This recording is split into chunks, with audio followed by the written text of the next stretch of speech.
هذا شيء. شيء آخر، الإسلام فيما قرأته بدقة من بيانات الله العجيبة يحذرنا من أن نبحث عن الإصلاح ضمن سبل التخريب.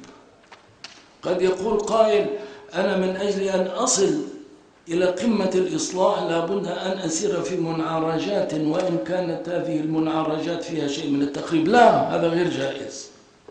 لا يمكن أن يتحقق الإصلاح من خلال تخريب بشكل من الأشكال.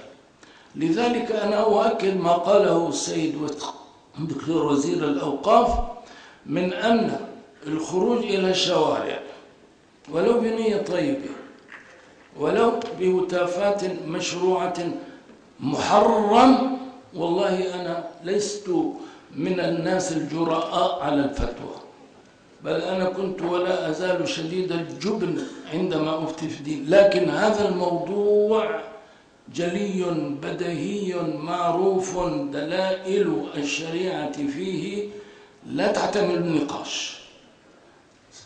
هذا ذريعة لفساد، وسد الذريعة الموصلة إلى فساد واجب، ولو كان الأمر الذي نمارسه في الأصل جائز.